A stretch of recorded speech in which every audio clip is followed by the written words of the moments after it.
Cruzando as Conversas. Oferecimento Galeazzi Sul. Há 40 anos, a evolução dos metais. Boa noite, eu sou Guilherme Macalossi e está começando aqui na RDC TV mais uma edição do Cruzando as Conversas, o seu programa de análise e debates, sempre em seguida ao jornal da RDC TV, a partir das 22 horas e 30 minutos. Você nos acompanha através dos canais 24 e 524 da NET e também pelas redes sociais. A RDC TV está no Facebook, no YouTube, no Twitter e no Instagram. Você pode participar mandando a sua mensagem, a sua sugestão, a sua provocação pelo live stream do Facebook, no chat, e daí a sua mensagem vai passar, vai correr aqui na tela, ou também pelo WhatsApp que está aparecendo nesse momento. Pode contribuir aí, mandando a sua opinião, ela é muito importante para nós. Você já sabe, a interatividade faz parte da RDC TV. Então participe, faça parte dessa mesa de discussões. Parabenizar hoje a RDC TV pelo lançamento do RDC TV Esportes, aí, com a apresentação do Paulo Brito. Foi um sucesso de público, tinha muita gente assistindo. Desejo sucesso ao Paulo, aí, a toda a equipe que está junto com ele, o Ribeiro. Em suma, acompanha aí sempre a partir do início da tarde, a partir do meio-dia aí, RDC Esportes aqui na RDC TV, nossa programação aí que vai se consolidando. Muito bem, e hoje nós temos uma edição mais que especial aqui do Cruzando as Conversas, porque hoje nós estamos com uma das figuras mais inteligentes, um dos escritores mais profícuos aqui do nosso estado. O professor Percival Pugina é o nosso convidado de hoje. O Pugina está lançando novamente um grande livro, vou mostrar aqui para o Beto. Beto, consegue pegar, Beto? A Tragédia da Utopia, desmontando uma farsa de 60 anos. O prefácio é do grande jurista Ives Gandra da Silva Martins. Nós vamos aproveitar essa oportunidade para falar com o Pugina um pouco sobre esse livro e também sobre democracia, sobre liberdade, sobre utopia, sobre regimes políticos, sobre a política brasileira. E fazendo aqui um introito antes de apresentar os outros dois entrevistadores, eu acho que poucas pessoas podem se equiparar ao Pugina. Eu não estou falando porque ele está aqui, ele sabe que o que eu penso é a absoluta convicção da minha cabeça. Poucas pessoas podem se equiparar ao Pugina aqui no Rio Grande do Sul de terem influenciado tão positivamente tantas gerações como o Pugina influenciou. Ele certamente é a referência intelectual de muita gente boa, de muitas lideranças políticas, de muitas lideranças do mundo liberal, de muitas lideranças do mundo corporativo, de muitas lideranças no âmbito do debate público, e eu me coloco como uma dessas pessoas influenciadas pelo Pugina. Então, acima de tudo, esse é um programa de tributo ao Pugina, que está aqui no programa hoje, para falar sobre a sua obra e tendo aí a sua perspectiva em relação à sociedade, ao país, ao mundo em que vivemos. Então, eu convido vocês a nos acompanharem, porque certamente será uma aula. E comigo estão aqui dois queridos amigos, o jornalista, advogado Kleber Benvenho. Kleber, é um prazer recebê-lo aqui no programa. Obrigado, Guilherme. Eu me inscrevo nessa mesma escola aí da qual tu fizeste parte. Tudo bem, tá aí. Kleber foi Escola Percival Pugina. Exatamente, nosso professor. Kleber, mas nós vamos fazer pergunta difícil para ele. Vamos tentar. O Kleber foi secretário de comunicação do governo José Ivo Sartori e aceitou esse convite especialmente aqui para o programa, e eu fico muito grato por isso. Obrigado, é um prazer. Foi chefe da Casa Civil também? Foi chefe da Casa Civil, é verdade, tinha me esquecido. E também o nosso querido colega Silvio Lopes, que está aqui conosco. Silvio, que também é autor de uma quantidade muito grande de livros, em breve está lançando um outro, e participa do programa Atividade, junto com o Pugina, inclusive. Né, Silvio? Às quartas-feiras o Pugina me faz companhia lá, com o Silvio, né? É isso aí. Agradeço muito a oportunidade de estar aqui e falar sobre a tragédia da utopia, que nos trouxe para a crueldade da nossa realidade atual. Isso aí. Pugina, é um enorme prazer receber o amigo aqui, o professor aqui. Bem-vindo. Boa noite. Bom, eu já começo constrangido por receber essas palavras tão bondosas, tão generosas do Macalossi, o carinho de vocês. Claro que isso faz bem, né? Aconchega a alma. Eu não sei se sou merecedor dessas palavras, Mas, enfim, o que eu sei é que eu tenho lutado e sempre lutei para que o Brasil fosse um país diferente e melhor. Eu jamais, em momento algum, me omiti. A partir do momento que eu descobri, constatei, fiz a experiência pessoal de saber para onde nós estávamos indo, antevi no que ia dar, efetivamente aconteceu o que estava sendo previsto. E a verdade é que quando a gente mostra a verdade para as pessoas, muitas vezes percebe-se que elas preferem a mentira, preferem a farsa, preferem ser iludidos. A verdade, às vezes, dói, né? E a mentira pode ser mais agradável, né? Suscita sentimentos e, às vezes, mobiliza sentimentos negativos das pessoas, tornando-as militantes de causas perdidas, né? Então, eu percebi que isso estava acontecendo no Brasil e lutei muito. Esse livro tem muito, muito, muito a ver com isso. Muito bem. Pugina, eu vou começar te perguntando, já que esse é um relato de uma viagem que tu fizeste a Cuba. Como é que tu encara... 3 viagens e muita observação. Muita observação.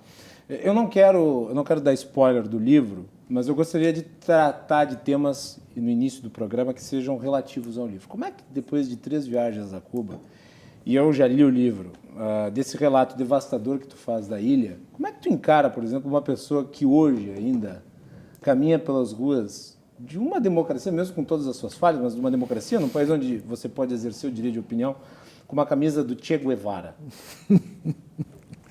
E por que há esse fascínio ainda tão evidente? Porque ele morreu jovem. Se ele fosse um velho, né, ele já provavelmente inspiraria muito menos emoções, arrancaria muito menos uis e ais, não? É fato isso. Então ele morreu jovem. Ele morreu por um ideal. Olha, bonito, cara, morrer por um ideal, não? Mas quanta gente morreu por um ideal sem precisar matar os outros pelo seu ideal? Né? E as pessoas não se fixam nisso. E ele era um assassino frio, que efetivamente morreu pelo ideal que ele tinha. Mas ele não tinha o direito de tirar a vida de outros em nome do ideal deles, friamente como fez, né?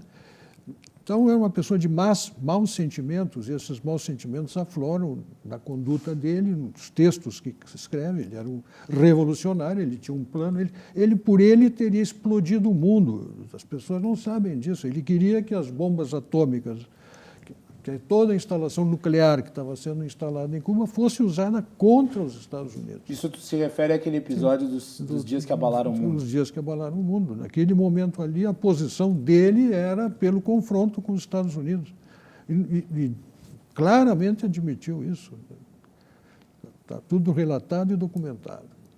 Tem um episódio dele na ONU em que ele confessa os fuzilamentos. Né? Fusilamos e continuaremos fusilando, porque esta é uma luta à muerte. Pugina, então, aproveitando essa avaliação sobre o Che Guevara, nós sabemos que a esquerda ela consegue transformar, digamos, as coisas ruins como sonho, como ideal, como as coisas, um devaneio e tal. O Che Guevara tem tudo isso aí na juventude, sobretudo, né? Eu sou jovem dos anos 60, nós passamos mais ou menos, trilhamos os mesmos caminhos, né, na mesma época e tal. Por que o Hitler, né, é condenado e não o Che Guevara? Porque o Hitler facilmente perdeu a guerra, não foi derrotado, os crimes que ele cometeu se tornaram visíveis, ao passo que os crimes cometidos em Cuba, uma ilha fechada, com segurança permanente, com espionagem interna da população e tudo mais, os crimes praticados lá são escondidos. Ninguém sabe hoje, pelo menos aqueles que... As pessoas, para saber, só tem que estar em contato, como eu estou, com os círculos locais que me mandam informação. Eles estão prendendo gente diariamente. Tu ainda mantém esses vínculos, professor? Sim. Eles estão prendendo gente diariamente. Não é assim como já foi, prende o dissidente por 30 anos e deixa 30 anos na cadeia. Não tem progressão de pena, né? Não tem progressão de regime. Mas eles prendem por 4, 5 dias. Deixam o infeliz lá para... Está vendo como é que é? Te aquieta, não faz mais, não escreve mais, não protesta mais. Isso acontece permanentemente. Eu lembro, agora não faz muito tempo, houve uma renovação no comando do regime e na posse do novo títere, as damas de branco, que são um movimento de oposição lá, foram bastante perseguidas. Perseguidas, fecharam, prenderam algumas.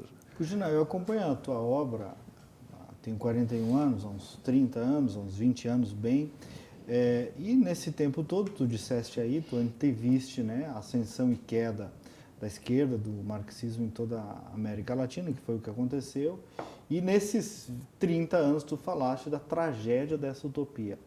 Só que talvez essa utopia seja, de toda a trajetória da esquerda latino-americana, a que mais tenha resistido. A do Brasil acabou de desmoronar, pelo menos em alguma medida. Por quê? A base central da manutenção do regime cubano é a falta de informação, é a arma, é o patrocínio internacional? Qual é a base que realmente mantém o regime de pé? Olha, o esquerdismo que temos aqui, que opera é capaz do regime todo venezuelano o Ocidente cair e o de Cuba se mantiver. Sim, tá mais perto disso. Exatamente. O esquerdismo funciona em cima da construção de narrativas. Essa palavra está aparecendo muito e vocês vão ouvir, nossos telespectadores vão ouvir muito falar dessa história de narrativa. Que outra coisa não é do que uma versão conveniente dos fatos, né? Fatos reais. Sobre eles se cria uma coisa chamada mentira redonda ou pós-verdade, que é uma interpretação daquilo em conformidade com a conveniência daquele que conta os acontecimentos, né? Cuba favorece muito isso, dado o seu caráter insular. Mantém os dados referentes a Cuba não são divulgados, e os que são divulgados não são confiáveis, porque o regime joga inteiramente com estes instrumentos, que são os mesmos usados pela esquerda daqui, apresenta as coisas sempre de uma forma para conduzir o informado na direção que lhes convém, e fazem isso sem nenhum constrangimento, porque todo esquerdista, pelo menos aquele esquerdista de raiz, né? Tem os Nutella agora. Ele tem uma relação com a finalidade da sua ação, determinando o seu sentir e as suas palavras. Para ele, o que importa é saber que lá na frente ele vai ganhar, porque ele acredita no que Marx disse. Aquilo que nós cristãos dizemos não ter mais, eu venci o mundo, eles têm em relação a Marx, como se Marx tivesse dito. Não se preocupem, porque o marxismo e a marcha para o comunismo, para o socialismo, é irreversível na história. Então, eles não perdem nunca, eles perdem uma batalha, eles não perdem um jogo político, eles perdem uma eleição, mas o jogo continua. Eles não se entregam. Mas a ex-União Soviética, nós sabemos muito bem que ela há muito tempo, já na década de 60, o golpe militar que houve aqui, a Revolução Militar, ele foi naturalmente uma forma de estancar digamos assim, a pretensão já daquela época da União Soviética de fazer com que a América Latina fosse tal qual eram lá a União Soviética e seus satélites, né? Esse processo todo ele acabou abortando no Brasil, no Chile e tal.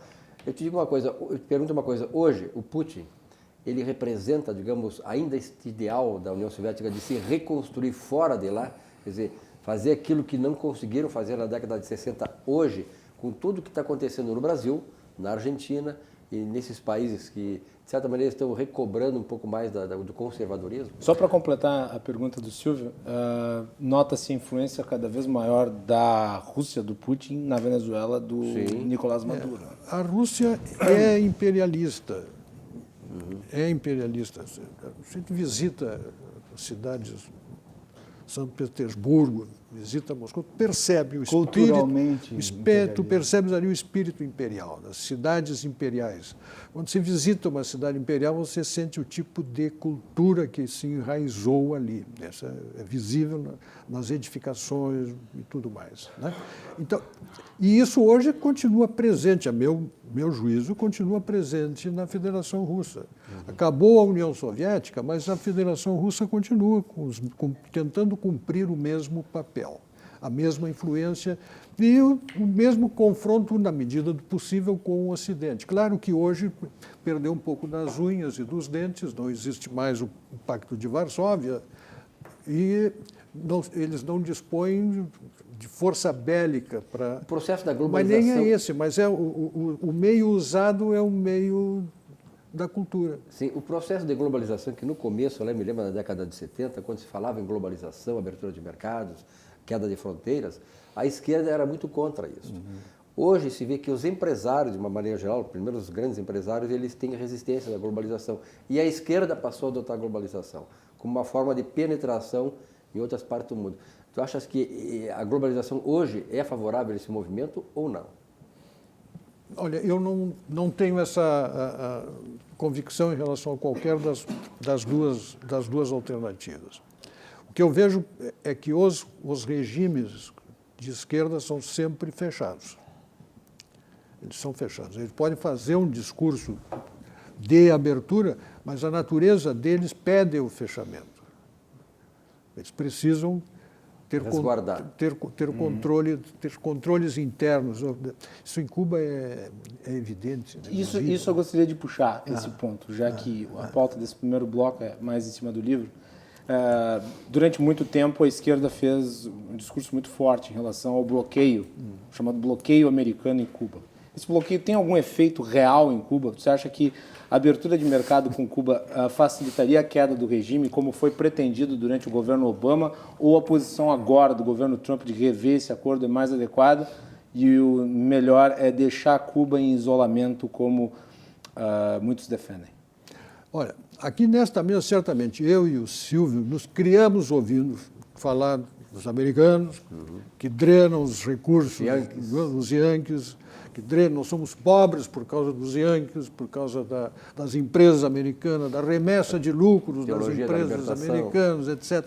Dizer, uma execração em relação aos Estados Unidos e ao papel das empresas dentro do sistema econômico, especialmente empresas estrangeiras. O estrangeiro atrapalha a vida do país. Aí Cuba faz uma revolução em 1959, tem uma ideia, na data em que Fidel Castro e os seus entraram em Havana, a capital do Brasil ainda era o Rio de Janeiro. Isso dá para dar uma ideia do tempo decorrido sob o mesmo regime. Não? Bom, aí, em 2 anos, eles acabam com as propriedades privadas, se apossam de todas as propriedades estrangeiras do país, acaba, consequentemente, a remessa de lucro, se livram dos americanos e quebram. Ou seja, eles cumpriram toda a receita que eles indicavam para os países periféricos do continente. O curioso é que quando o movimento liderado pelo Fidel Castro se insurgiu em Sierra Maestra, eles, no início, de forma incipiente, quando o movimento era muito incipiente, eles ainda não se declaravam exatamente comunistas, né? E meio que engambelaram até os americanos essa história. Claro. Sim, eles conseguiram financiamentos em Nova York, conseguiram um apoio muito grande. Pugina, e no factual, esses teus círculos de informação que tu tens lá? Não vai entregar ninguém, né? Os caras vão sabe que é um troço complicado isso, né? Alguns nomes eu citei porque, enfim, como eu conto aí no livro. Você não vai voltar mais lá, né? Você vai voltar mais lá. Não vai voltar mais lá. Olha, durante um bom tempo eu pensei isso exatamente, né? Depois acabei voltando. Mas eu imprudentemente fiz contato com dissidentes. E senti o que é, em seguida senti a resposta do regime, né? Então eu passei por apertos. Mas eu queria te perguntar o seguinte, a partir dessas informações que tu tens e da tua observação, alguma chance de balançar o regime? Quando se foi o Fidel, parecia que isso pudesse acontecer, isso durou mais ou menos uma semana. Um pouco também a minha primeira pergunta, em que pé está calcado, qual é a pedra principal desse regime para ele ser tão inatingível assim e se manter durante tanto tempo? De um lado, a propaganda internacional que vende a ideia de que Cuba é um país coitado, que está submetido a um bloqueio, e a palavra bloqueio substitui a palavra embargo com muito mais vigor e transmite a ideia de que os navios americanos estão parados, né, bloqueando o acesso a Cuba. Para entrar em Cuba tem que pedir licença para os Estados Unidos. Não tem nada disso. Cuba tem problemas de abastecimento porque não tem dinheiro para comprar, como não tem dinheiro para pagar dívidas do Brasil. É um país quebrado, tem uma economia que não funciona. A única coisa que funciona em Cuba é o mercado paralelo. Porque o mercado, numa economia comunista, é uma coisa que não existe. Não há mercado quando o governo controla as mercadorias e os preços. Agora, o mercado paralelo não. E esse é o que funciona. É deste mercado que a maior parte das pessoas vive e se alimenta, inclusive roubando do governo aquilo que pode. Como todo mundo é funcionário público, todo mundo tem, de algum modo, acesso a alguma coisa do Estado ao redor de si, ele dá de mão e comercializa isso para alimentar a sua família. Lida bem, especialmente as nações democráticas, lidam bem com Cuba? Ou deixar o regime se autodestruir organicamente, isso um dia vai acontecer? Ou precisaria uma ação mais incisiva e até mesmo militar? Mas é quase impossível ver que o Papa não fez isso. Há um certo constrangimento, ou uma certa proteção, um apadrinhamento, uma coisa esquisita em relação ao regime cubano.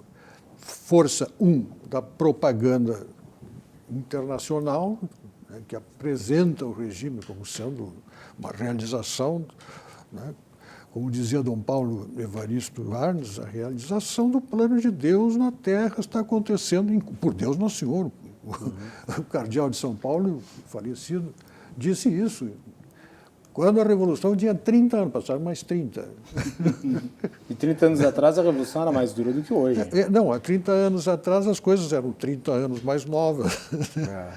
Hoje são mais 30 anos mais velhas. Agora, esse processo da narrativa é um processo que foi globalizado, né? Porque, por exemplo, é o seguinte, eu tenho meu neto estuda num colégio aqui no Cristal, nós já falamos sobre isso pessoalmente.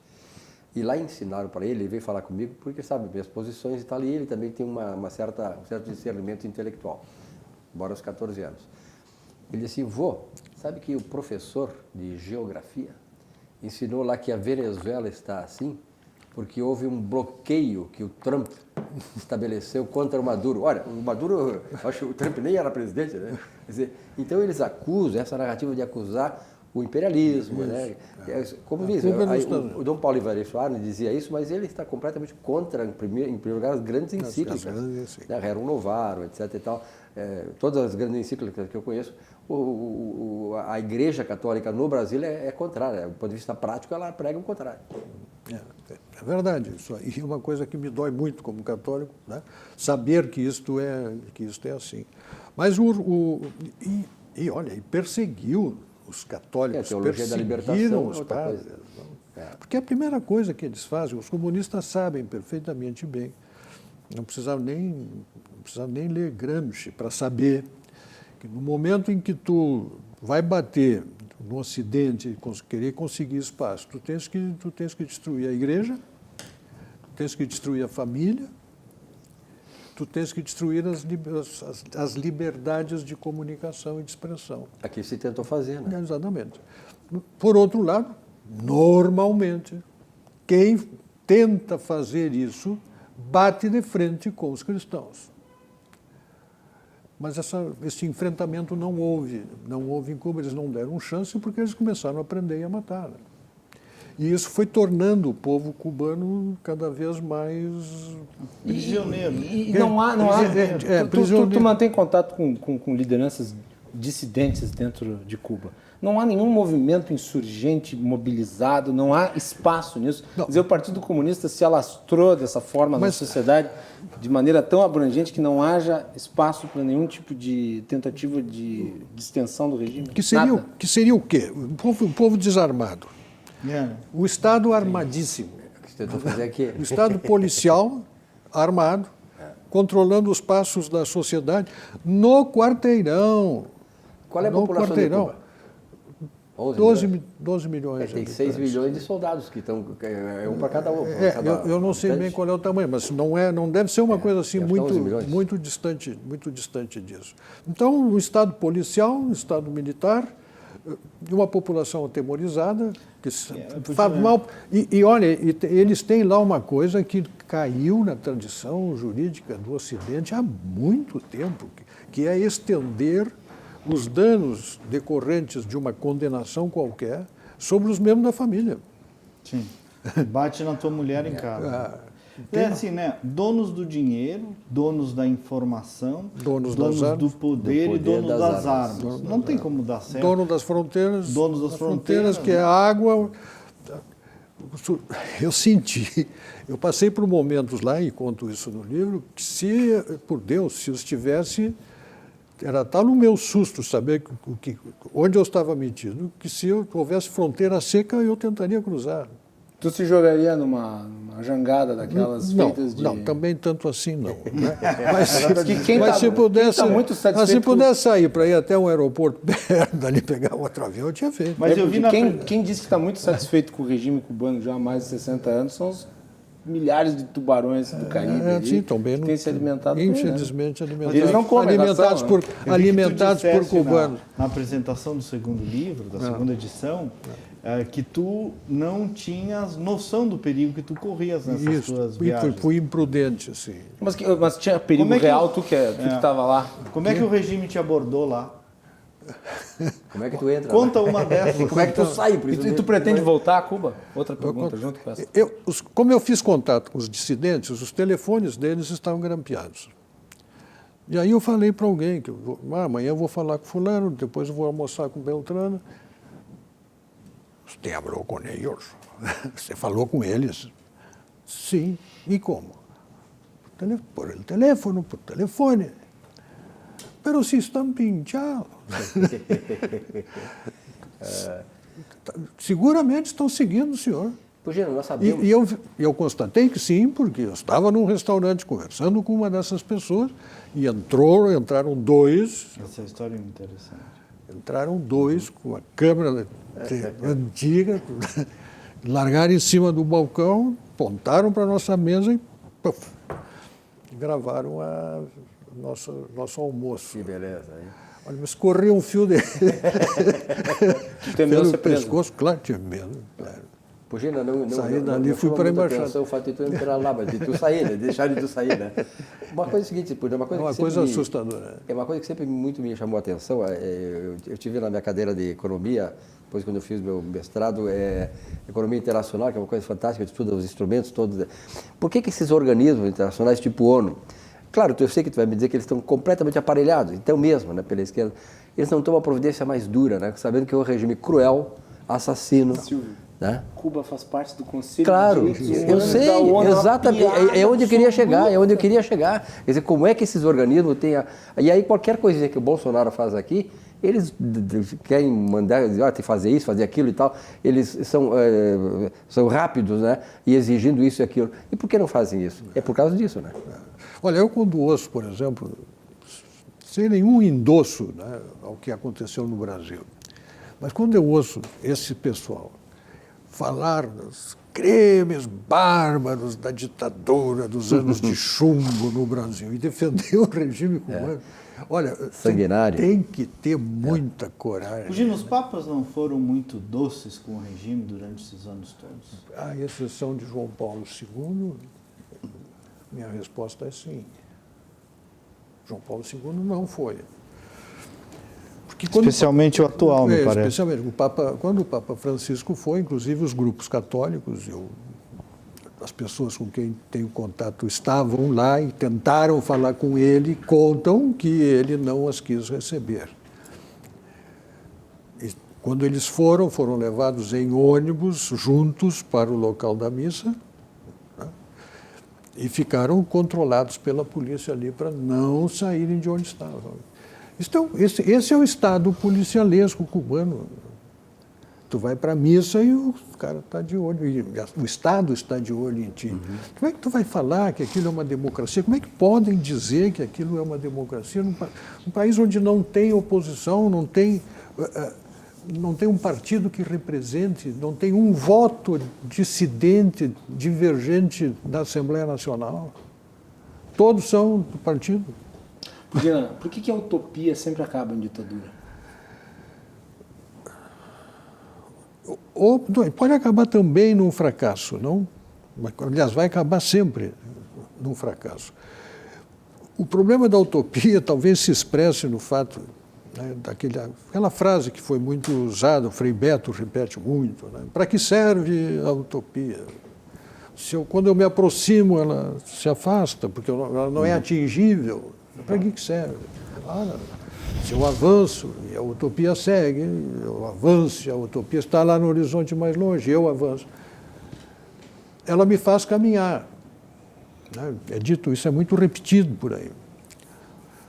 Mas que diabo, quer dizer, tu está vendo que está te levando para o buraco. Para o brejo. Está vendo que está te levando para o brejo. Tu está virando um boneco de salto e dissolvendo na água da tua utopia. Que ele está comendo todos os valores pelos quais tu supostamente terias apreço. E tu continua caminhando, mas isso é de uma...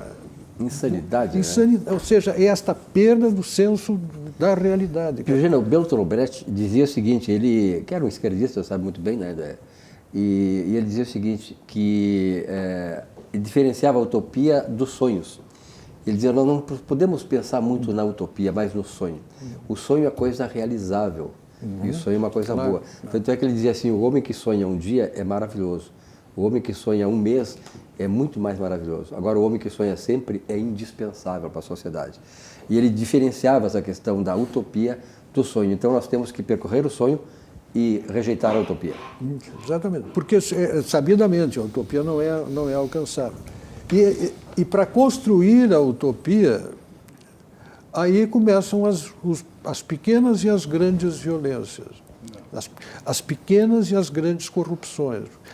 Porque as pessoas acham que corrupção, e também essa corrupção existe lá, a corrupção do dinheiro do bolso, da coima. É do homem, não, né? Até que a elite do Partido Comunista vive muito bem. Vive muito bem. Mas... O pessoal daqui, né? Está todo milionário, bilionário. Né? Sempre, eles fazem a revolução, mas não vão para o chão de fábrica, né? Sempre para o escritório. O socialismo sempre no dos outros. Né? Pujina, desculpe, Guilherme, vou deixar pro Estados Unidos lida bem com a ditadura cubana? Ele se atrapalha. Se atrapalha. Pois é, ao longo da história... Ao longo da história, se atrapalha. Porque, e aí é importante lembrar o seguinte, Cuba, o povo cubano é um acréscimo para entender o pobre, infeliz e maravilhoso povo daquela terra. Aqui no Brasil, as pessoas que elogiam o regime cubano, elogiam e são fãs do regime cubano, dos mitos que o regime construiu. Fidel Castro, Che Guevara, o Raul Castro. São fãs disso. Não falam nunca no povo cubano. Não são amigos do povo cubano. Como não são amigos do povo venezuelano. Porque se fossem, não apoiariam aquele ditador maluco, né? Aquele Napoleão de Hospício. Não fariam isto. É uma sintonia exclusivamente política e ideológica, que isto resume praticamente tudo que essas pessoas têm na cabeça. Podem ficar bravos comigo, mas vocês não gostam do povo da Bolívia, vocês não gostam do povo venezuelano, não gostam do povo cubano, vocês gostam do regime. E é por isso que é perigoso entregar poder político para quem tem estas afeições. Ô diabo, vou querer isso para o Brasil? E quando estiveram no poder, não conseguiram, talvez, suficiente apoio político interno para conduzir todo o seu plano, mas o Itamaraty foi transferido para o Departamento de Relações Internacionais do PT. Pujina, uma das coisas que eu mais ressalto... Nós vamos ter que fazer intervalo. Esse papo está maravilhoso, não poderia deixar de ser com esta bancada e com este entrevistado. Mas nós vamos ter que ir para o intervalo e nós pedimos para que o público que está na nossa audiência continue conosco. Na volta nós vamos falar sobre política, vamos sair um pouco de Cuba, vamos ir para o Brasil. Pugina, Chico, pega aqui. O Pugina está lançando esse livro aqui, relançamento, A Tragédia da Utopia, desmontando uma farsa de 60 anos. Está na tela, na verdade. E tem sessão de autógrafo amanhã, dia 9 de julho, a partir das 18 horas ali, no Praia de Belas Shopping, em Porto Alegre. Obrigado aí pela produção, aí por ter colocado o convite na tela. Vamos fazer um intervalo, voltamos na sequência aqui com o Cruzando as Conversas.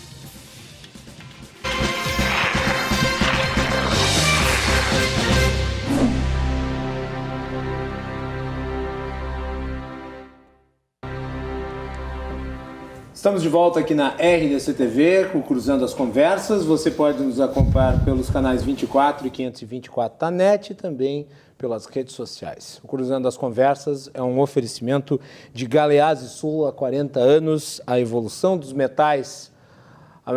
Quero mandar aqui um abraço para o Luiz Carlos. Nós tivemos antes lá na Galeazzi, que estava hoje fazendo uma grande confraternização de aniversário.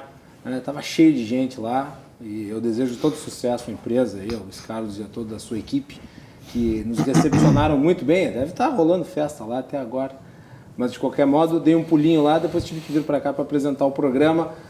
Mas fica aqui o meu abraço e o meu parabéns aí para essa empresa. Certamente um referencial aqui para o nosso estado e um modelo de desenvolvimento que todos devem seguir. Estamos aqui com o grande escritor, arquiteto, Percival Pugina, que está falando sobre o relançamento do seu livro A Tragédia da Utopia. Amanhã tem lançamento lá no Shopping Praia de Belas. Está aí o convite para quem quiser ir, né? E junto conosco na bancada temos o Kleber Benvenho, que é sócio proprietário da Critério, foi secretário de Comunicação e da Casa Civil do Governo Sartori, jornalista, e também o nosso querido Silvio Lopes, que além de jornalista, escritor também, é apresentador aqui, junto com os Silvas lá no Atividade. Isso aí. Muito bem, Pugina. Diga. Vou botar um pouco para... Aliás, o Silvio vai fazer pergunta, então eu deixo para o Silvio. Bom, eu quero aliar a ti também, dar um abraço no Luiz Carlos Camargo, né? 40 anos da Galeazzi. Estivemos juntos lá, né? Tu ficasse lá, tinha muita gente. A gente não se viu lá, né, Silvio? Comeu aquele camarãozinho legal lá. Estava maravilhoso, com um molhinho doce, que estava sensacional. O prefeito chegou, deu um abraço nele e vim embora aqui para o programa. Mas, Pugina, no ano passado tivemos uma eleição que, para mim, assim, nós tivemos a oportunidade de conversar isso lá no programa do Silvas. Ele foi uma eleição que nós nunca tivemos no Brasil. Por quê? Por que eu digo isso? E que nos livrou do pior. Na eleição do ano passado, o que foi ressaltado foi a ideologia que estava atrás dos partidos políticos, das propostas. E para mim, pela primeira vez, esta ideologia que nos salvou, que nós conseguimos mostrar para onde é que nós estamos indo e a forma como nós poderíamos evitar isso para que não tivéssemos um mal pior para esse país. Ou seja, o Bolsonaro significou, ou seja, esse rompimento deste processo de comunização. E tem muita gente que não gosta de falar em comunismo, mas o comunismo existe, ele está latente, está louco para saltar de novo.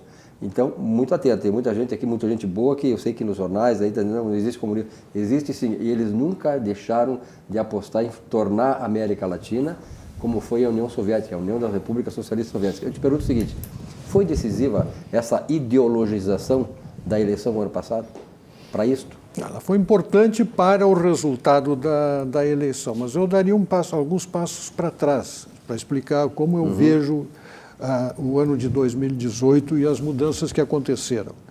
O Brasil passou por uma grande revolução, a política brasileira passou por uma grande revolução com o advento das redes sociais, que são acusadas, são desprezadas pela parte expressiva da mídia, que considera que são bandeloucos, são os agitadores. Como qualquer segmento de mídia tem uma parte de loucos e aproveitadores. São babélicas, são caóticas, enchem de desaforo, palavrão, é um espaço, não é para... Todo mundo sabe de que eu estou falando. Mas serviram para uma coisa. Foram juntando as pessoas por afinidades. juntando as pessoas por afinidades, em pequenos círculos, dá para desenhar. Quer que eu desenhe? Pequenos círculos e as pessoas foram se reunindo. Quantas vezes cientistas políticos te disseram ou disseram para vocês que, olha, não dá para confiar muito na informação que vem da experiência na rede social, porque lá tu está falando para os teus. Não é isso? Tu não estás fazendo um processo de convencimento lá para fora. Tu está falando com os teus. Então está todo mundo mais ou menos de acordo. Bendita homogeneidadezinha que possa acontecer, porque esta homogeneidade acabou juntando os bons brasileiros, os brasileiros que querem que nasça um Brasil diferente das urnas, que nascesse um Brasil diferente das urnas. E eles agregados em grupos, com as próprias redes sociais, eles venceram a eleição pelo simples fato de que os bons são mais numerosos que os maus. Isso, felizmente, na humanidade inteira é assim. E o resultado da eleição, a meu juízo, tem muito a ver com isso. Esta agregação dos bons contra aqueles que estavam levando o Brasil por um descaminho completo. Então quer dizer que dá para escrever não, agora um livro que completa o teu último. Assim, a tomada do Brasil pelos maus brasileiros. Sim, agora tu vai escrever um chamado A Retomada do Brasil pelos bons brasileiros? Olha, mereceria a salvação do Brasil. Realmente mereceria contar esta história, pelo menos na perspectiva em que eu a vejo. Mas aí merece e se exige uma outra reflexão. Está contente com o Congresso, meu amigo? Você que está em casa assistindo, está contente com o Congresso que foi eleito? Pô, passamos uma vassoura que tirou 47% dos que estavam lá. Diminuiu as bancadas dos partidos majoritários que estiveram participando dos governos desde o tempo do fim do governo Collor. Os mesmos partidos se mantiveram lá. Vieram, foram com o Fernando Henrique, foram para o PT, foram com o Temer, estavam sempre na base do governo.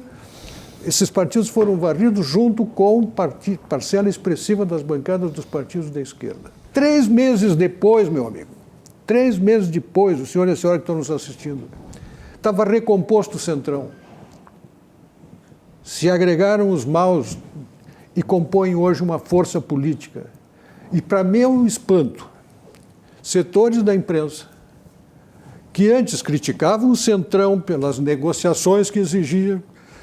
Olha, todo este longo período, com estações de rádio, com cargos, com dinheiro, com recursos, com corrupção, estabeleceram verdadeiros feudos eleitorais em partes expressivas do território nacional, criaram verdadeiras casas reais em alguns estados da federação, em que o chefe de família é um governador, o filho é senador, a mulher é não sei o quê, deputado federal, papapá, tudo à custa do nosso recurso, financiando campanhas eleitorais desse pessoal. Estão voltando, chegaram com outra cara, mas o grupo que manda hoje no Congresso Nacional chama-se o Centrão.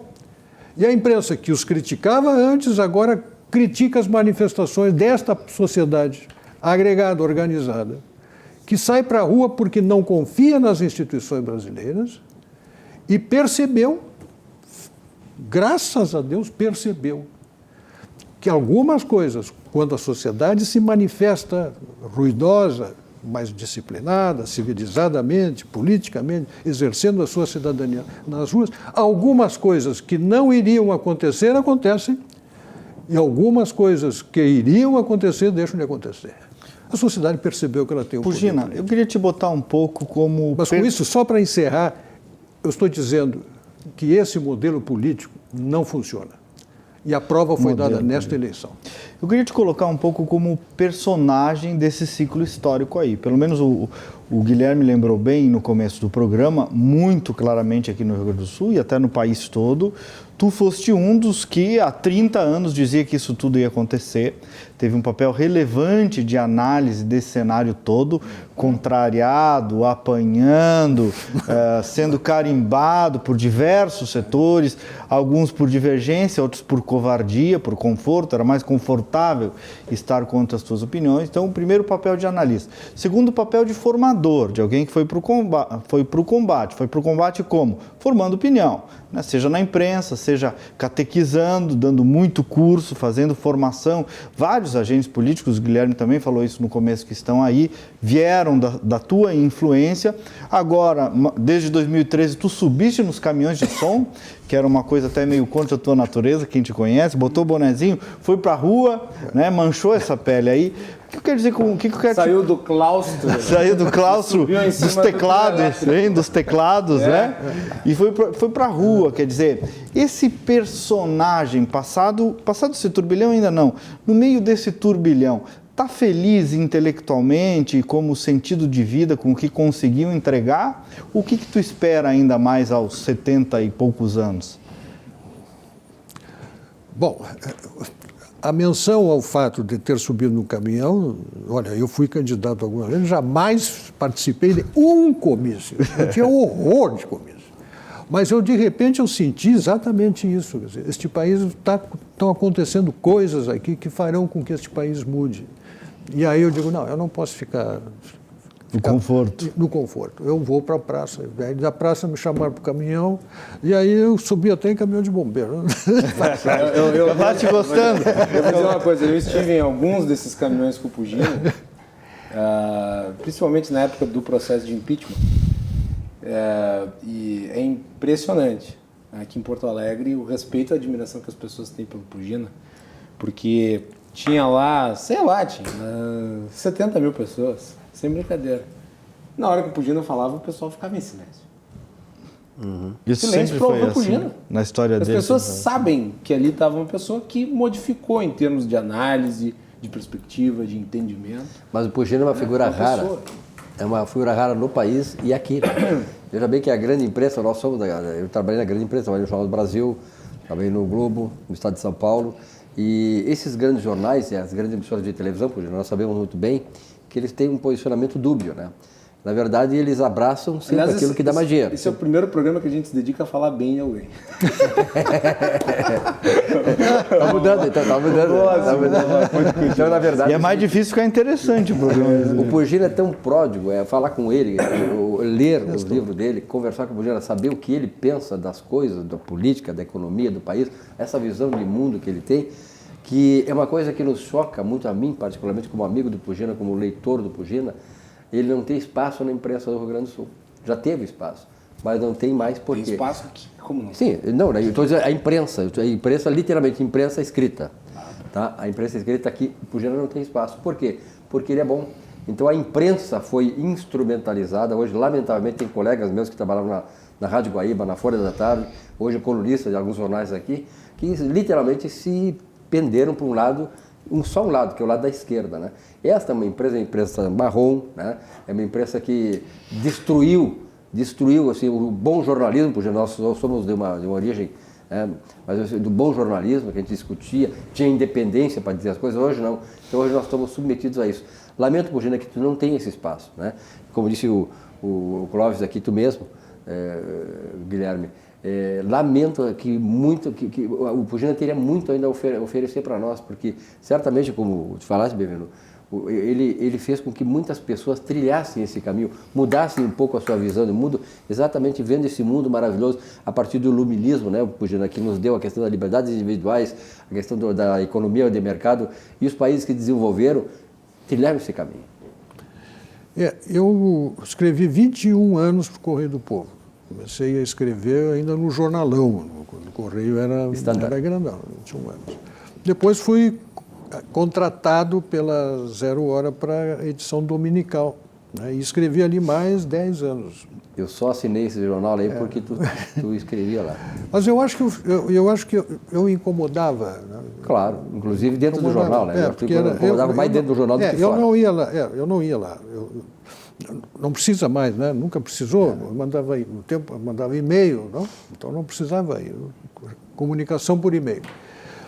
Então, pessoalmente, eu não incomodava ninguém. Agora, que os meus textos incomodavam, isso eu sou forçado a reconhecer, porque era muita divergência em relação ao alinhamento da maior parte dos demais colunistas, né, que não gostavam do contraditório. Esse é um tema que me me causa muito interesse, porque afinal de contas eu sou do jornalismo e eu gostaria de saber qual que é a sua avaliação em relação a esse trabalho e por que nas redações, e é basicamente disso que nós estamos falando, existe um mundo à parte que não é necessariamente ligado com o dia a dia do cidadão, que na média é muito mais conservador do que aquilo que nós poderíamos dizer assim, o nível médio dos jornalistas. Aí é preciso entender o seguinte, eu vou usar uma expressão que muita gente não gosta, para mim ela guarda uma relação muito estreita com a realidade, que é a guerra cultural.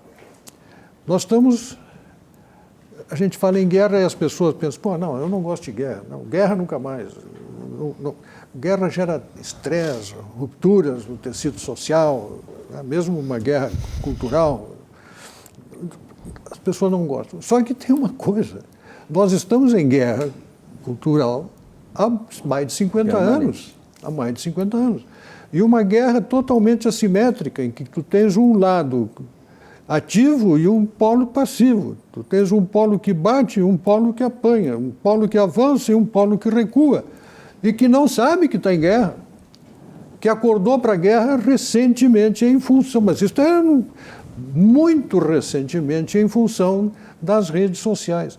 Então, na guerra que foi traçada, que foi desenhada para acontecer, e usando a analogia militar, todas as cabeças de praia que são tomadas num processo de invasão, de ocupação de espaço, foram entregues.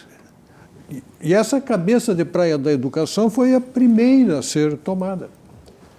E entraram como quiseram, e foram para o ambiente acadêmico, e criaram ali as suas casamatas. Gramsci funcionando, mas de uma forma que arrasadora, porque não encontraram resistência. Agora é que nasce um movimento aí, Docentes pela Liberdade, que sentiu que... Bem de levezinho, Bem né? de levezinho. Bem devagar. Sentiu que a coisa estava feia, né?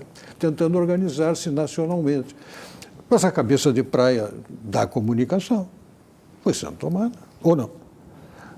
Cabeça de praia dos sindicatos. Cabeça de praia da Igreja Católica, da minha igreja, digo com dor no coração, mas entraram de cima para baixo, de baixo para cima, entraram no seminário, entraram na CNBB. A CNBB se tornou parceira do seu inimigo há 40 anos. É uma história de amor. A CNBB é a CUT de Batina? Teologia da Libertação embebida em água benta. Pugina, mas em algum momento tu revelava pessimismo, projetava pessimismo. Desde 2013 o poder mudou de mão no Brasil, começou a mudar de mão no Brasil acentuadamente nos últimos anos. Teve um contrafluxo a essa dominação cultural, essa guerra cultural. O outro lado ensaiou umas espingardinhas de pressão e algumas acertaram no alvo. Tu esperava que tu ainda fosse ver isso? Isso te gratifica? Muito. Eu espero que um dia, né, a própria Igreja Católica no Brasil, a CNBB, acorde para o mal que fez. Não só porque os perderam... Tu consideras, Pugina, que esse fluxo de católicos que está saindo da Igreja Católica no Brasil, indo para as igrejas neopentecostais, se dá pela ideologização excessiva da Igreja Católica no nosso país? Também por isso. Há outras razões do discurso pastoral, da multiplicação dos pontos de igreja que se disseminam com uma velocidade muito grande. A igreja é muito mais cuidadosa em relação a isso. Eu fui católico durante 55 anos. Eu só não fui padre, às vezes eu conto que eu não fui padre porque disseram que eu tinha que botar batina e deixar de levantar a saia. E aí eu preferi, né, não botar batina, né? Mas, na verdade, é o seguinte, ó, eu estou lançando meu livro, tu sabe que eu tenho 5 livros escritos, estou lançando o meu agora em outubro, que é Brasil, Capitalismo e Religião, que toca exatamente nisso. Eu percebo que a Igreja Católica, ela deixou de amparar, de acolher espiritualmente o seu fiel. Uma parte é fundamental nisso, que as igrejas, não só neopentecostais, mas as igrejas evangélicas, de modo geral, que tem a raiz no protestantismo de Lutero. E essas religiões... E esse é o foco desse livro, aí, exatamente o assunto por isso que eu trago, é exatamente isso, que elas mostram o evangelho da propositividade, ou seja, do protestantismo de Calvino. que nós viemos aqui para ser feliz, para ter vida e vida com abundância. E nós temos que fazer, nós construir a nossa vida. A Igreja Católica, pela piedade e a caridade, ela prega exatamente o contrário. Ela usa os pobres, e aí por isso que ela se identificou muito com a esquerda e com o PT no Brasil. Ela usa os pobres não para tirá-los da pobreza, mas como instrumento de dominação. Esse é o tema do meu livro. Isso não, eu te diria assim, isto não é a Igreja Católica. Isso que tu descreves não é a Igreja Católica. Isso é setores da Igreja Católica influenciados por uma leitura marxista da vida social. É aquele marxismo embebido em água benta, que se chama Teologia da Libertação, que pauta as ações da CNBB há tanto tempo. Aliás, sobre isso, uma observação que ninguém pode contestar. Olha, se há um partido que é rigoroso no combate aos seus adversários, é o PT. Não? O PT não poupa seus adversários. Se alguém já viu, alguma vez, mesmo defendendo aborto, mesmo defendendo teses contrárias à igreja, ao ensino cristão, seja, alguma vez a CNBB atacar o PT de qualquer forma? E vice-versa? Pelo contrário. E vice-versa. Então, isso mostra a parceria que se estabeleceu. Né? Cabeça de praia tomada, entende? Afetando, provavelmente, a tua compreensão daquilo que é o cristianismo, conforme ensinado por Cristo e a Igreja de Roma. Eu vejo isso com tristeza. Né? Inclusive, parei de escrever, eu escrevi muito. Com as redes sociais, parei de escrever, porque as pessoas perdem a compostura e começam, em cima de um texto sério, começam a dizer desaforo. Gina, deixa eu te fazer uma pergunta aqui, buscando num gancho no que o Silvio falou antes, sobre a questão ideológica. O Silvio mencionou a questão do comunismo. Muitos falam que, quando se menciona a palavra comunismo, se refere a pessoas que não superaram ainda a queda do Muro de Berlim, inclusive aqueles que acusam os outros de serem comunistas. Mas nós sabemos que a realidade não é bem assim, né? Eu gostaria de saber, o senhor vê na ideologia do Partido dos Trabalhadores o ideário comunista e como é que ele se aplica nesse momento histórico? Porque ainda que exista um movimento de esquerda comunista, obviamente ele não é exatamente igual ao visto em 1917. Né? Bom, aqui a questão fundamental é o seguinte: há um lugar indispensável na política, em qualquer país do mundo. Está cheio de fascistas e não tem nenhum comunista.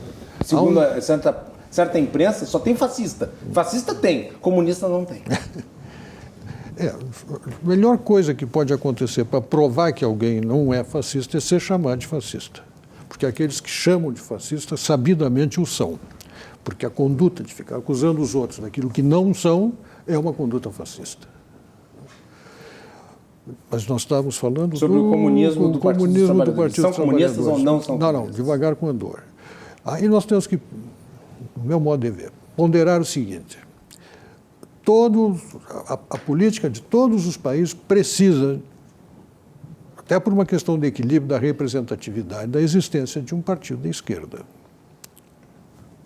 É importante que tenha. As pessoas, há eleitores que são da esquerda, que pensam a sociedade de tal ou qual forma, e isso aí tem que ser respeitado e tem que ter a sua representação proporcional. O problema é que há setores dos partidos de esquerda, e há partidos de esquerda inteiros, que não jogam o jogo da democracia. Eles usam a democracia para atacar a democracia, destruir a democracia e construir uma outra sociedade, uma outra civilização, uma outra humanidade, uma outra engenharia social. E este mecanismo é visível na ação de muitos militantes do Partido dos Trabalhadores, e militantes e professores, membros da academia, jornalistas, etc. e tal, que têm este jogo. Usam a democracia contra a democracia. Este ataque, que aparece como um protagonista do jogo democrático e, ao mesmo tempo, trabalha por baixo para destruir a democracia, usando a violência, promovendo invasões de terra, corrupção, também está presente em outros partidos, deixemos claro isso. Isso tudo compromete a democracia e faz mal. Isto é que precisa ser identificado, reconhecido e eliminado. Eu acho que democracia é para democrata. Muito bem. Não se faz democracia sem democratas. E a pessoa que acha que Cuba é um país democrático não tem a menor noção do que seja democracia. Como é que pode ser democrático um país onde 100% da Assembleia Nacional é unânime na aprovação do governo? Você não tem um voto contra. Onde o eleitor só tem um partido para escolher e vota numa única chapa onde ele só tem o direito de tirar alguém. Mas não tem direito de botar ninguém. Isso é democracia.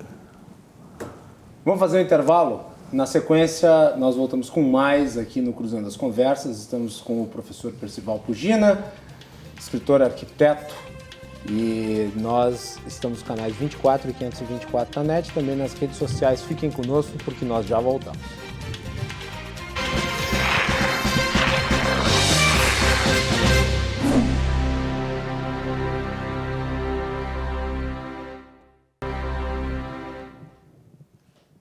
Estamos de volta aqui com o Cruzando as Conversas, na RDC TV, canais 24 e 524 na net. Estamos hoje fazendo uma entrevista com o Percival Pugina. Eu quero mandar aqui um abraço para o Zé Westphalen e também para o Fabiano Feltrin, que mandaram aqui mensagens dizendo que estão na audiência do programa.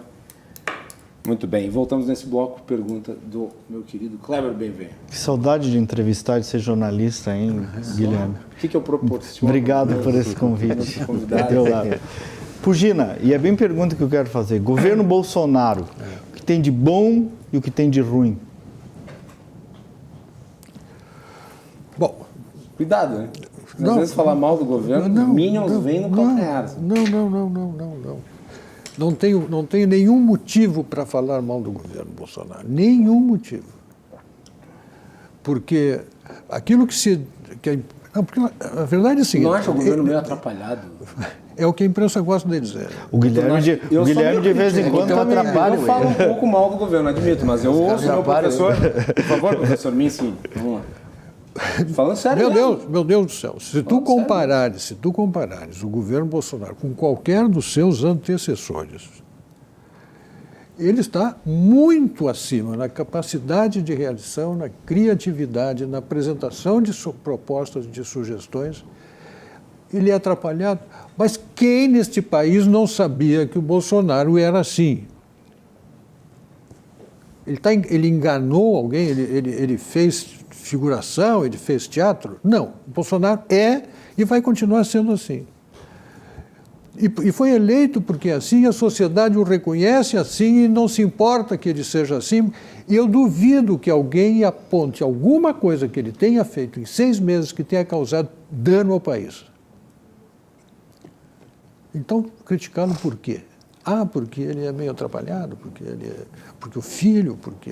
Mas o que explica essa queda nos índices de aprovação? Mas, meu Deus do céu, ele está sob um massacre permanente da mídia. Qualquer coisa que ele escreva, que ele diga, que ele faça, é visto pelo lado errado. Eles ficam pinçando detalhezinhos para atacar uma frase mal construída da manchete. Deixa o homem trabalhar. Deixa o homem trabalhar. Você acha que é muito cedo para avaliar o governo? Mas é muito cedo, até porque as medidas deles estão batendo no Centrão, estão batendo no Congresso Nacional. E as pessoas, setores importantes... Meu Deus, o que a Globo e a Globo News fazem em cima do presidente da República?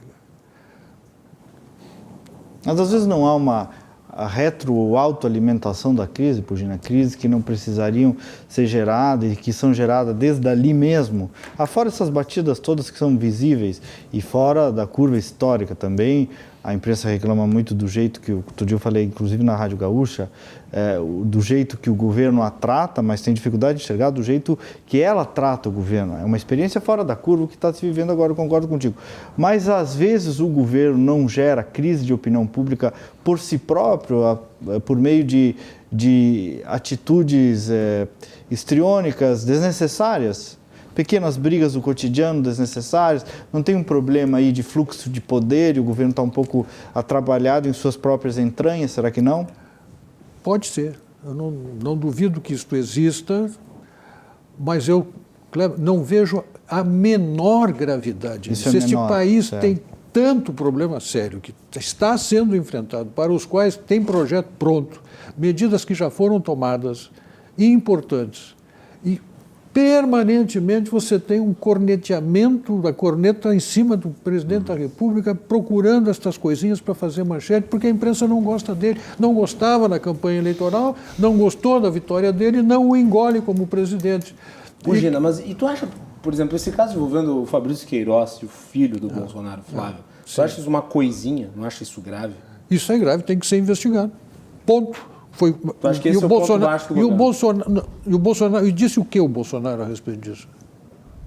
Investigue. Investiga e puna quem merece ser culpado, ser punido. Essa coisa que o Guilherme falou agora há pouco dos índices... Agora, querer que ele fique falando mal do filho permanentemente... Não vai falar. Não vai falar isso. Dos índices de aprovação do Bolsonaro, eu fico pensando o seguinte... Foi vaiado aí no Maracanã. Não, isso é outro... Isso é Aí foi aplaudido também, né? Essa ligaria eu vou fazer. Vaiado, né? Essa ligaria eu vou fazer, olha Se aqui, bem que, ó. como dizia o Nelson Rodrigues, o Maracanã vai até minuto de silêncio. É verdade. Os índices de rejeição, digamos, ótimo, bom, 33%, mesma coisa e tal. Eu pergunto o seguinte, que validade tem isso aí? O cara que teve maiores índices de aprovação nesse país está na cadeia. Saiu com 85% de aprovação, mas está na cadeia. Né? Esse episódio do Maracanã ontem, eu assisti o jogo das mulheres, agora fiquei foda do futebol feminino, porque esses homens não jogam ali, não jogam nada. Vou ver agora a mulher mais bonita, é maravilhoso. Vou ver agora sou do futebol feminino. O Macron teve no jogo com o presidente da FIFA. Tá? O New York Times deu hoje, o Macron, abraçado nas americanas lá. O que fizeram com o Bolsonaro? Condenaram o Bolsonaro. Fazer política, misturar política com economia. É isso, essas coisas. Então não tem como, né? Porque é como tu disseste. Pau. Tudo que o cara faz é contra. Entendeu? Então, isso aí foi emblemático ontem. O Macron aparece não só na França, que é o presidente francês, mas nos Estados Unidos. O New York Times tem uma matéria dele, com a foto dele com as americanas abraçadas conversando. Bolsonaro não pode fazer isso. Eu disse lá na Gaúcha também, Pugina, bem na tua linha também, que o governo tem muito mais acerto do que erro. E principalmente tem bons propósitos, né? Propósitos elevados. Agora, veja, tem um Congresso, especialmente um centrão, que parece não estar muito à vontade de seguir essa linha. Esse embate político vai ser de novo no caminhão de som ou tem alguma fórmula por dentro das estruturas institucionais para trazer o Congresso para esse jogo de mudança que o Bolsonaro quer? Olha, todos nós vimos o Centrão acompanhando quase 30 anos de história republicana, fazendo negociata. Continua fazendo negociata. Isto é prova, né, como eu falei há pouco, de que esse sistema não funciona. É isso que precisa ser compreendido pela sociedade. E a saída é as ruas? A saída, por enquanto não for dada a solução ao problema, a burrice do modelo institucional brasileiro... Mas não foi o povo que escolheu esses deputados? Exatamente. O povo, movido à boa intenção, fez uma faxina no Congresso Nacional, botou para a rua 47% dos deputados, esvaziou a bancada dos partidos mais comprometidos com a corrupção. E o Centrão ressurgiu lá dentro. Eu acho que a lógica do sistema se impõe contra a população. Mas é que a regra do nosso jogo político chama esse tipo de perfil. Na política, a regra, aliás, em qualquer situação, a regra do jogo diz como se joga. Certo? A regra do futebol estabelece como se joga o futebol. A regra do basquete estabelece como se joga o basquete. Na política, a regra da política determina como se joga a política, mas determina também quem entra no jogo para jogar. Esse sistema eleitoral proporcional favorece esse tipo de político que nós temos, eleito para representar corporações, grupos de interesse, que estão lá se digladiando na cara do eleitorado, pensando nos seus eleitores lá que estão fazendo pressão para isso ou para aquilo, e as coisas não andam. Se nós temos um voto distrital, tudo muda de figura, porque o candidato ele vai olhar para o seu distrito e vai dizer, olha, quantos funcionários de tal órgão tem no meu distrito? 40. Entendeu? Não é expressivo. Mas tem parlamentar que se elege com os votos desse pessoal, porque ele tem todo o distrito para captar. Então, tu tens uma representação de grupos de interesse no parlamento. No voto distrital, ninguém se elege com o voto do comerciário, ou do comerciante, do sem terra, ou do com terra, do professor. Entendeu? Então, esse tipo de representação acaba, e é esse tipo de representação que elege os piores representantes e que entravam, enriquece o centrão de meios de fazer negócios. Pugina, uma pergunta que vem do nosso presidente aqui, o Márcio Irion. Ele manda uma pergunta e ele quer saber a opinião dos três, na verdade. Ele pergunta sobre a articulação política. O que tu achas da troca da articulação política saindo de um civil e indo para um general, como parece que o governo Bolsonaro vai fazer assim que acabar a reforma da Previdência? Depois o Silvio e o Kleber também a avaliação. Bom, isso é absolutamente, Obrigado, Márcio, absolutamente insólito, né? Mas eu duvido que não tenha sido algo estudado. Espero que tenha sido e espero que funcione. É que havia uma série de críticas em relação ao NIC. Mas por outro, sim, claro. Sim, claro, havia. Ele não estava estável na função, que é uma função complicada, principalmente com o perfil do deputado Onyx Lorenzoni. Então, eu espero que tenha sido uma jogada pensada e que o general indicado tenha o perfil para o cargo, mas eu não acredito, presidente, que a articulação política possa funcionar adequadamente sem o toma lá da cá. Não tem jeito. Nesta regra do jogo. Nesta regra Mesmo o general vai ter que submeter Nesta regra do jogo é assim que é. Nesta regra do jogo, este sistema político brasileiro é ficha suja.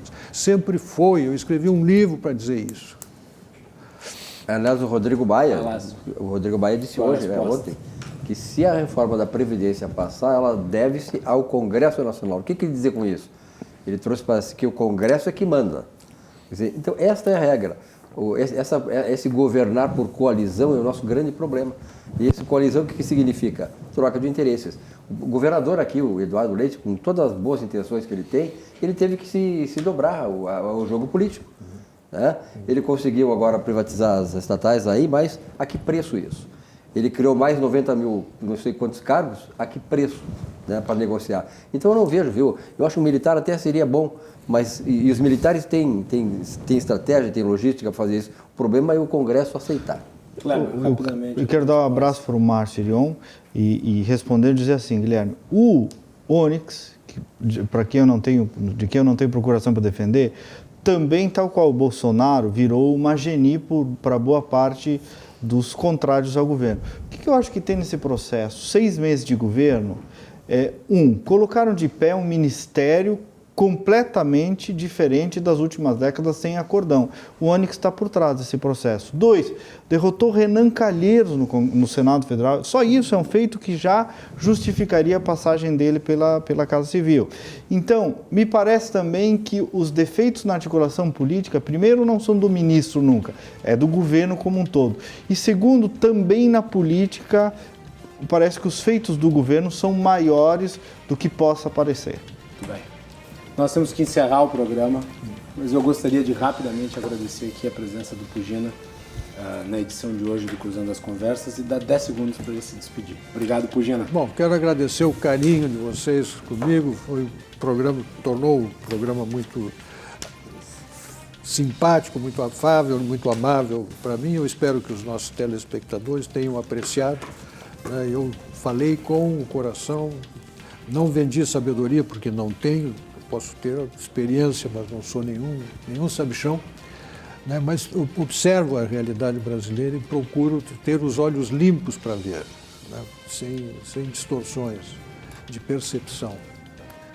Porque o primeiro degrau da corrupção é a corrupção da verdade. Todo criminoso, todo corrupto, ele é primeiro um mentiroso. É isso aí. E daí ele vai. Então tá aí. Percival Pugina, muito obrigado. Também agradecer ao Silvio pela presença aqui no programa, Kleber pela presença aqui no programa e também reiterar aqui o livro A Tragédia da Utopia, que está sendo lançado aí. Amanhã, a partir das 18 horas, no Vaietá Bistrô, lá no prédio Belas Shopping, tem o lançamento. Ficam convidados todos os nossos telespectadores, nós não temos tempo para mais nada.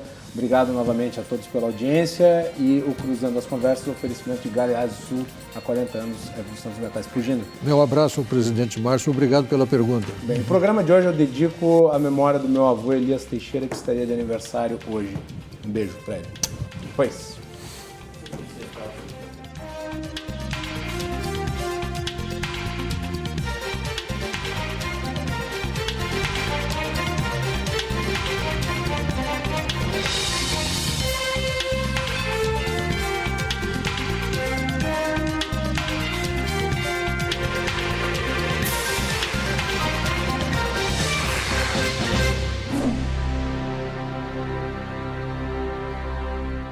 Cruzando as Conversas. Oferecimento Galeazzi Sul. Há 40 anos, a evolução dos metais.